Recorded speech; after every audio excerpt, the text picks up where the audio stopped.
Assalamualaikum warahmatullahi wabarakatuh. Pada hari ini kita akan membahas cara menghitung kebutuhan material dalam konstruksi. Sebelum kita membahas hal tersebut, yang perlu diperhatikan bahwa untuk perhitungan ini hanya bersifat secara teoritis saja. Adapun untuk proyek, kita harus tetap mengacu pada analisa pekerjaan yang telah ada. Sebelum masuk ke cara menghitung kebutuhan material, kita masuk dulu ke pengantarnya. Tentunya kita sering mendengarkan campuran 1:2 atau campuran 1:2:3. Nah, apa sih maksud daripada hal tersebut? Nah, di sini mari kita bahas satu persatu. Campuran 1:2 adalah komposisi dari semen ditambah dengan pasir sehingga menghasilkan mortar, yang dimana tentu ditambahkan air sebagai bahan pengencernya dengan secukupnya saja. Adapun untuk campuran 1:2:3 adalah campuran dari semen ditambah dengan pasir ditambah dengan split atau batu pecah sehingga menghasilkan campuran yang dinamakan beton.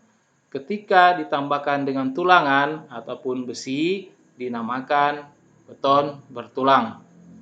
Nah, apakah hanya ini saja penjelasan daripada campuran 1:2 atau 1:2:3?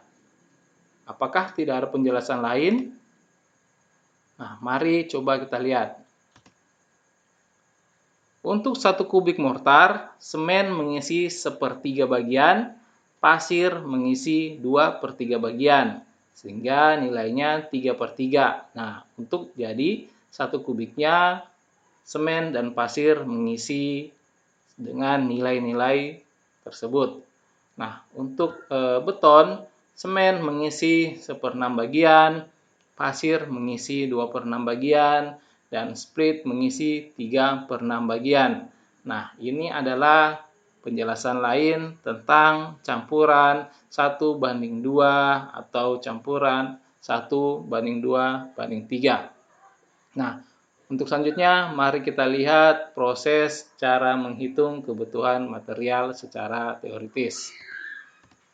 Yang pertama, diketahui sebuah jalan beton dibuat dengan komposisi campuran 1:2:3 dengan panjang 2 km, lebar 4 meter, dan tebalnya 30 cm. Hitung berapa kebutuhan semen, pasir, dan split yang akan digunakan.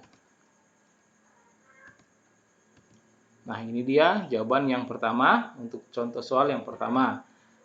Kita ukur dulu semen 1 sak untuk 50 kg, yang dimana ukuran panjangnya adalah 0,6 meter dikali dengan lebarnya 0,4 meter dikali dengan tinggi ataupun ketebalannya 0,1 meter. Nah, ini semua satuannya harus disamakan. Apakah dia mau meter ataupun mau sentimeter. Nah, dari hasil perkalian didapatkan 0,024 meter kubik. Nah, akan dibuat tong dengan ukuran seperti ukuran semen 1 sak untuk 50 kg. Diketahui sebelumnya tadi, volume jalan beton adalah 2 km. Dikonversikan menjadi meter menjadi 2000 meter dikali dengan lebarnya 4 meter dikali dengan tebalnya yang tadi 30 cm dijadikan meter menjadi 0,3 meter. Nah, hasil pengaliannya menjadi 2400 meter kubik. Maka kebutuhan materialnya adalah yang pertama untuk semen 2400 yang mana hasil daripada pengalian volume jalan dikali 1/6. Nah, yang mana 1/6 ini adalah banyaknya semen mengisi dalam 1 kubik campuran beton. Nah, hasil dari 1/6 adalah 0,167, sehingga hasilnya adalah 2400 dikali 0,167 sama dengan 400,8 meter kubik. Adapun untuk pasir 2.400 dikali 2/6 atau 0,333 sama dengan 799,2 meter kubik. Untuk splitnya atau batu pecah sama dengan 2.400 dikali 0,5 sehingga menghasilkan 1.200 meter kubik.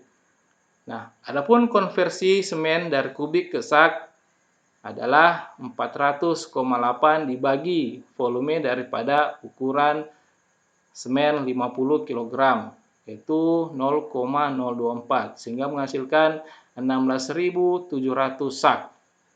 Nah, ini adalah contoh perhitungan untuk kebutuhan beton pada jalan beton.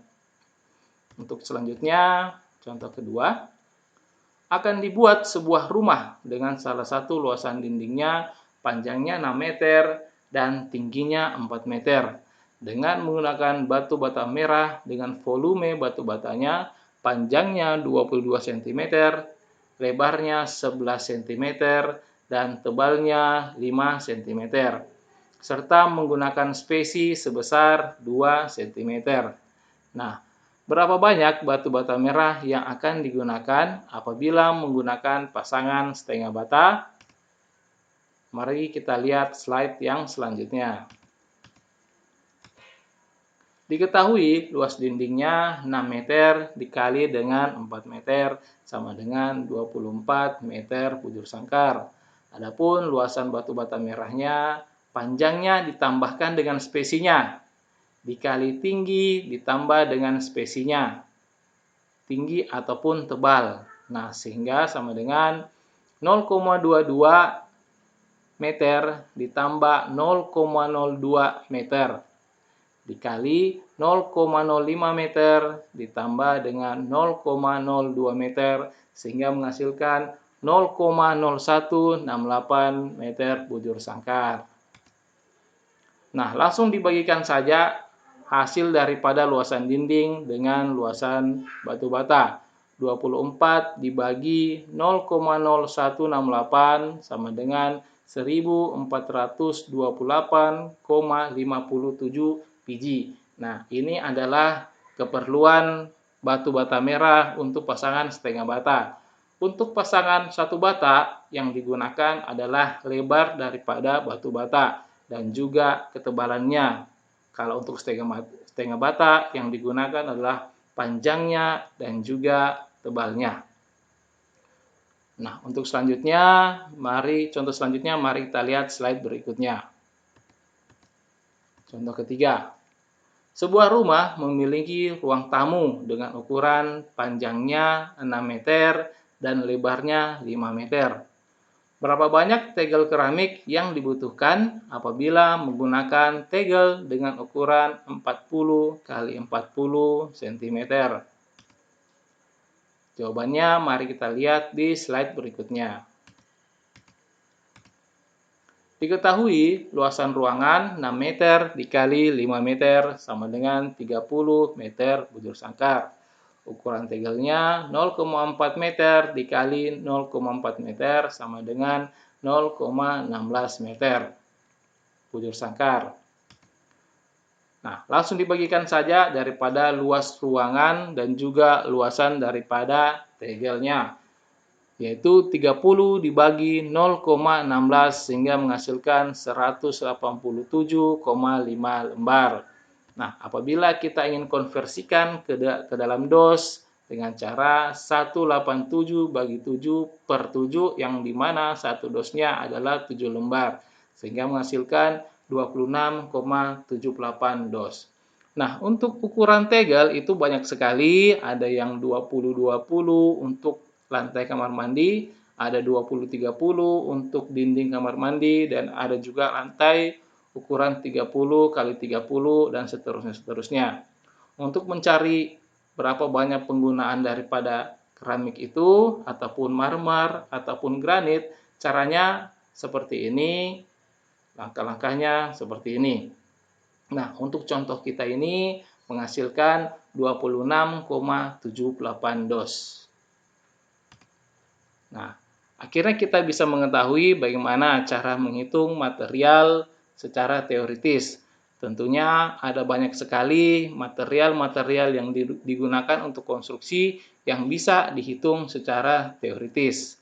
Pada hari ini, pada kesempatan ini saja, dan selanjutnya bisa dibuatkan materi-materi untuk yang material-material lain.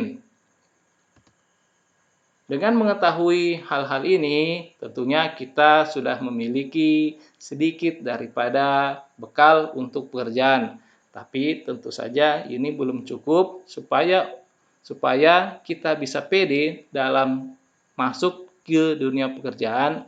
Tentunya kita harus belajar lebih giat lagi. Nah, saya rasa sekian saja untuk materi untuk hari ini. Mudah-mudahan apa yang telah disampaikan menjadi berguna buat kita semua, terlebih lagi untuk saya pribadi. Akhir kata, saya ucapkan terima kasih. Wassalamualaikum warahmatullahi wabarakatuh.